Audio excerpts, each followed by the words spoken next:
मेरे प्रिय दर्शकों नमस्कार। ऋषि ज्योतिष में आपका स्वागत है। दर्शकों, ऋषि ज्योतिष समय समय पर आगम आपका मार्गदर्शन करता रहा है। सबसे पहले तो मैं आपका धन्यवाद देना चाहूंगा क्योंकि आप मेरे वीडियो बड़ी उत्सुकता से देख रहे हैं। आशा करता हूं आगे भी देखते रहेंगे। ऋषि ज्योतिष आपके आज मार्गदर्शन के लिए एक पुरुष जातक की कुंडली में विचार लेके आया है। उसमें कन्या राशि में सूर्य हो, उसके ऊपर मंगल और गुरु का प्रभाव हो। दूसरा, लगन कोई भी हो, 4 केंद्र है, पहला, चौथा, 7वां और 10वां। इन चारों केंद्रों में समस्त पाप ग्रह हो। यह व्याख्या श्री पराशर जी की है। उन्होंने राहु आदि को पाप ग्रह इसमें नहीं माना है और चंद्रमा को भी नहीं माना है, क्योंकि चंद्रमा पक्ष बली होता है। कभी पाप ग्रह माना जाता है, कभी शुभ ग्रह माना जाता है। तो पराशर जी के अनुसार 3 ही पाप ग्रह बचते हैं, मंगल, शनि और सूर्य। मंगल, शनि और सूर्य की इन केंद्र भावों में कहीं पर भी स्थिति हो सकती है। यहां पर हो सकती है, यहां पर हो सकती है, यहां पर हो सकती है, यहां पर हो सकती है, अलग अलग भी हो सकती है, 2 1 कैसे भी। मतलब कहने का यह है, मंगल, शनि, सूर्य केंद्र में हो तो ऐसा योग सर्प योग बनता है। दर्शकों, यहां पर मैं आपको स्पष्ट बता दूं, एक होता है सर्प योग, एक होता है सर्प दोष। सर्प दोष वह होता है जिसका प्रभाव राहु द्वारा हो, वह सर्प दोष माना जाता है। ये सर्प योग है कि सभी पाप ग्रह केंद्र में हो, उसका प्रभाव मस्तिष्क, स्वभाव, आचरण, व्यवहार एवं भाग्य पर नकारात्मक प्रभाव पड़ता है, जो कि ऐसे दुख देता है जो कि सहन नहीं कर सकते। असहनीय दुख होते हैं और पीड़ा होती है अगर सभी ग्रह पाप ग्रह केंद्र में हो। तो मैंने ये आपको दिखाया है कि आपका किसी भी राशि में हो, राशि से कोई मतलब नहीं, आपका यहां पर लगन कोई भी हो, लेकिन इन 4 भावों में पाप ग्रह ये होने चाहिए। दूसरा है सूर्य कन्या राशि में हो। मैंने यहां सूर्य कन्या राशि दिखाया, आपका यहां भी हो सकता है, कहीं भी हो सकता है, 12 भावों में कहीं भी हो सकता है। उसको मंगल और गुरु देखे तो क्या प्रभाव होगा। आइए इस जातक की कुंडली का विश्लेषण करते हैं ताकि आपका कुछ मार्गदर्शन हो। लगन कोई भी हो, कोई भी लगन हो, मैंने बता दिया, कोई भी लगन हो और सभी पाप ग्रह केंद्र में हो और सूर्य कहीं पर भी कन्या राशि में हो और उसके ऊपर गुरु का प्रभाव, मंगल का प्रभाव हो, तो ऐसी स्थिति क्या बनती है कुंडली में। दर्शकों, जातक का जन्म 1 अक्टूबर 1988 कृष्ण पक्ष 7 मृगशिरा नक्षत्र शनिवार योग व्यतिपात में हुआ। मृगशिरा नक्षत्र की योनि सर्प योनि मानी जाती है। जो भी मृगशिरा नक्षत्र और रोहिणी नक्षत्र में जो पैदा होते हैं बच्चे, ऐसा माना जाता है कि उनकी सर्प योनि होती है और पूर्व जन्म में इनकी सर्प के काटने से मृत्यु हुई थी, जो बिना विष के इस पृथ्वीलोक पर आए हैं। व्यतिपात योग, इसके स्वामी भी रुद्र हैं। यह भी योग अशुभ माना जाता है, एक किस्म से प्रेत योग से माना जाता है। लगन के समय धनु लगन 26 डिग्री लेकर उदय हुआ। लगन में शनि 3 डिग्री लेकर के विराजमान है। तृतीय भाव में राहु कुंभ राशि में है, 18 डिग्री के विराजमान है और चतुर्थ भाव में मीन राशि में मंगल 10 डिग्री लेकर के विराजमान है।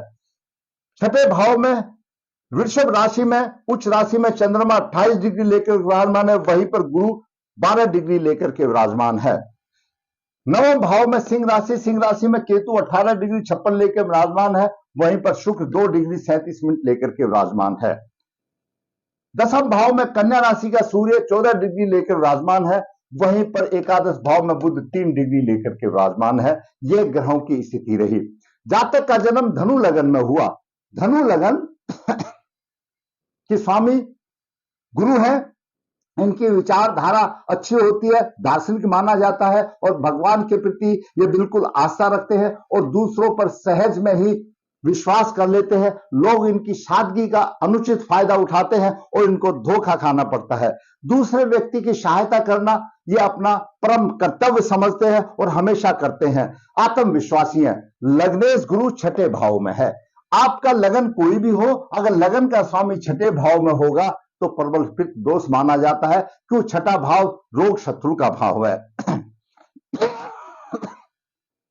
गुरु छठे भाव में जब होता है तो गुरु ऐसा जातक को बनाता है, उसका रुझान मीठा खाने की तरफ अधिक हो जाता है और उसको कोई ना कोई रोग हमेशा रहता है, क्यों? ये रोग और शत्रु का भाव है। माता भूमि का भी स्वामी गुरु है, तो छठे भाव में चला गया तो माता भूमि से भी थोड़ा बहुत उसको कहीं ना कहीं सहयोग कम मिलता है। गुरु की पंचम दृष्टि सूर्य पर है और दसम भाव पर है। पंचम दृष्टि जब सूर्य पर है और सूर्य कन्या राशि में, ऐसा जातक को बुद्धिमान बनाता है, पंडित बनाता है। और सूर्य बुद्धिमान आता है और सूर्य को गुरु का आशीर्वाद मिलता है, कि सूर्य सूर्य ग्रहों का राजा है। जब राजा को दसम भाव में गुरु देखता है, गुरु लग्नेश है, तो और व्यवसाय को बढ़ावा देता है। वहीं पर सूर्य नवम भाव का स्वामी है, भाग्य का भाव का स्वामी है, तो सूर्य को गुरु और ऊपर उठाने में मदद करता है। ऐसा जातक बहुत ही बुद्धिमान होता है। और गुरु की नवम दृष्टि कुटुंब भाव पर है। कुटुंब का सहयोग तो मिलता है, परंतु उनकी सेवा में उसको तनाव भी ज्यादा भुगतने पड़ते हैं। इस प्रकार जातक छठे भाव में कुटुंब का तनाव भी भुगतता है। स्वभाव थोड़ा सा उग्र हो जाता है, क्योंकि छठे भाव से देख रहा है। सूर्य भी एक प्रकार से लगन माना जाता है, और यहां पर चंद्रमा है, चंद्रमा भी लगन है, वो आगे बात करेंगे हम। अब बात करते हैं सूर्य की। सूर्य नवम भाव का स्वामी है दसम भाव में। एक किस्म से राजयोग माना जाता है कि दसम भाव का स्वामी केंद्र में आ गया। यही वही राजयोग केंद्र और त्रिकोण का संबंध, माता लक्ष्मी और नारायण का संबंध, तो धन की कोई कमी नहीं। अब बात करते हैं सूर्य पिता का सहयोग उसको पूरा मिलता है, क्यों? पिता के सुख का भाव है। सूर्य यहां होने से पिता का सहयोग उसको मिलता है। दसम भाव में धर्म का पालन करने वाला होता है, प्रतिष्ठित होता है। और सप्तम दृष्टि सूर्य को घरेलू सुखों में आनंद दे रही है। वहीं पर मंगल भी विराजमान है, वो आगे हम बात करेंगे। अब बात करते हैं चंद्रमा की। चंद्रमा अष्टम भाव का स्वामी है और छठे भाव में उच्च राशि में है, साथ में गुरु है। यहां पर दर्शकों बहुत लोगों को कंफ्यूजन होता है कि ऐसा बोला गया प्रासद जी ने, आखिर गुरु चंद्रमा से केंद्र में हो, जहां चंद्रमा है वहां गुरु है, ऑटोमेटिक केंद्र में हो जाता है। लेकिन प्रासद जी ने यह भी बताया है अगर उसको शुभ ग्रह देखे और गुरु शत्रु राशि, नीच राशि आदि में ना हो, तो शुक्र की राशि में है, यहां पर गज के इसी योग नहीं मिलता। दूसरा, चंद्रमा के 28 डिग्री है और गुरु के 12 डिग्री है, 16 डिग्री का फर्क है। कोई प्रभाव गुरु का चंद्रमा पर भी नहीं है और चंद्रमा का गुरु पर भी नहीं है। और गुरु अपने शत्रु राशि में है, शुक्र की राशि में है, यहां पर कोई गज के इसी योग नहीं बनता। चंद्रमा शत्रु पर प्रभाव रहेगा क्योंकि उच्च राशि का है। दैनिक जीवन में कुछ कठिनाई, परंतु फिर भी आनंद में जीवन व्यतीत करेगा। चंद्रमा सप्तम दृष्टि से द्वादश भाव को देख रहा है, नीच दृष्टि से देख रहा है, तो खर्च की अधिकता रहेगी और नेत्र रोग होंगे। क्यों? द्वादश भाव हमारा बाईं आंख का भाव माना जाता है, नीच दृष्टि से देख रहा है तो जातक को नेत्र रोग भी होगा। अब बात करते हैं मंगल की। मंगल चतुर्थ भाव में है और पंचम भाव का स्वामी है। शिक्षा संतान में थोड़ी सी कमी तो होगी, लेकिन मकान अपने आप बन जाएगा, जातक को पता भी नहीं चलेगा कि मेरा मकान कैसे बन गया। भूमि मकान आदि का सुख मिलेगा। थोड़ी सी कमजोरी रहेगी, द्वादश भाव का है वो एक अलग बात है, लेकिन अपने आप बना बनाया मिल जाएगा। संतान और बुद्धि का पक्ष थोड़ा सा कमजोर होगा। चतुर्दृष्टि से मंगल यहाँ पर सप्तम भाव को देख रहा है, स्त्री के सुख में कुछ छुटमुट परेशानी हो सकती है। परंतु फिर भी कोई वो नहीं रहेगा। मंगल सप्तम दृष्टि से भाग्य भाव को देख रहा है, भाग्य की उन्नति करेगा। और मंगल सप्तम दृष्टि से दसम भाव को देख रहा है। सूर्य और मंगल दसम भाव के लिए दिग्बली माने जाते हैं। मंगल की सप्तम दृष्टि लगन सूर्य पर है, मंगल सेनापति है और सूर्य को रक्षा दे रहा है। ऐसा जातक, सूर्य की भी मंगल के ऊपर दृष्टि है, थोड़ा सा गर्माहट तो होगी, लेकिन यहां पर सूर्य को मंगल भी बचाव कर रहा है और गुरु भी आशीर्वाद दे रहा है, तो सूर्य और ऊपर उठ रहा है। प्रतिष्ठा में कोई कमी नहीं। यहां पर जातक का सूर्य दसम भाव में प्रतिष्ठित व्यक्ति बना रहा है। अब बात करते हैं, मंगल अष्टम दृष्टि से एकादश भाव को देख रहा है। थोड़ा सा आमदनी भी होगी, परंतु ऐसे मंगल के पड़ोसी के साथ अच्छे संबंध नहीं होते हैं। ये मैंने आपको मंगल का प्रभाव बताया। बात करते हैं बुध। बुध मित्र राशि में एकादश भाव में है, अच्छा लाभ देगा, आर्थिक क्षेत्र में लाभ होगा। विद्या बुद्धि संतान से देख रहा है तो विद्या बुद्धि का होगा, धनी होगा, सुखी होगा, यशस्वी होगा और प्रशंसा का पात्र बनेगा, ऐसा बुध उसको दे रहा है। अब बात करते हैं शुक्र की। दर्शकों, शुक्र छठे भाव का स्वामी है और एकादश भाव का स्वामी है। अकेली धनु लगन की कुंडली में शुक्र छठे से छठा भाव का स्वामी बनता है, उसको पापी माना जाता है ग्रहों की रचना के आधार पर। वैसे तो शुक्र भोग विलास देने वाला है, दांपत्य सुख देने वाला है, बिना शुक्र के दांपत्य सुख नहीं। लेकिन लगन के 26 अंश है, शुक्र के यहां 2 डिग्री है, शत्रु की राशि में है, कोई फायदा नहीं हो रहा, ना नुकसान कर रहा है, क्योंकि प्रभावहीन है अंश को देख करके। अब बात करते हैं शनि की। दर्शकों, शनि तृतीय भाव का स्वामी है, द्वितीय भाव का स्वामी और लगन में है। शरीर में किसी प्रकार की कमी हो सकती है, परिश्रम अधिक करना पड़ेगा। तीसरी दृष्टि से अपने भाव को देख रहा है, पराक्रम तो अधिक रहेगा, बहन भाई का सुख भी मिलेगा। सप्तम दृष्टि सप्तम भाव को देख रहा है, सप्तम भाव में अच्छा सुख देगा, मित्र राशि को देख रहा है। नवम दृष्टि से शनि सूर्य को देख रहा है और 11 डिग्री का फर्क है। यहां पर सूर्य पर शनि का थोड़ा सा प्रभाव है, लेकिन इस प्रभाव को मंगल बचा भी रहा है और गुरु बचा भी रहा है। दोनों की दृष्टि है, इसकी बचा रहा है। मंगल संपूर्ण रूप से बचा रहा है, गुरु आंशिक रूप से क्यों खड्डे में गिरा हुआ बचा रहा है। फिर भी ये तो कहना पड़ेगा कि सूर्य कहीं ना कहीं थोड़ा बहुत पीड़ित है शनि से। अब बात करते हैं दर्शकों राहु की। राहु तृतीय भाव में पराक्रमी है, कभी कभी संकट से घबराता नहीं है। स्त्री का पूर्ण सुख मिलेगा, क्योंकि अपनी मित्र राशि को सप्तम भाव में देख रहा है। पूर्ण सुख स्त्री का मिलेगा, अच्छी होगी। भाग्य कमजोर होगा और नवम दृष्टि से एकादश भाव को देख रहा है, उतार चढ़ाव देगा। हमेशा राहु केतु इन मामलों में उतार चढ़ाव देते हैं। केतु की बात करें तो केतु 18 डिग्री लेकर के कमजोर बना रहा है, यहां पर भाग्य को कमजोर बना रहा है केतु, क्योंकि लगन के 26 डिग्री है और केतु के 18 डिग्री। केतु बलवान है। राहु और केतु की नवम भाव में दृष्टि जो अशुभ है, क्योंकि शत्रु राशि में भाग्य को कमजोर बना रहा है, परंतु थोड़ा बहुत सूर्य वहां पर इजाफा दे रहा है, थोड़ा बहुत मदद दे रहा है। क्यों? यहां का स्वामी केंद्र में चला गया। भाग्य तो पीड़ित तो है, धर्म से उसका पूजा पाठ से मन उठ जाता है, भाग्य कमजोर हो जाता है, उसको गुप्त चिंता रह जाता है, संघर्ष में जीवन होता है, असफलता और भाग्यहीन माना जाता है। क्योंकि राहु केतु ने भाग्य को पीट दिया। यहां पर राहु केतु से भाग्य खराब हो गया। सूर्य पर शनि का कुछ ना कुछ प्रभाव है, बचाव में गुरु और मंगल है, लेकिन शनि लगन में बैठा हुआ है।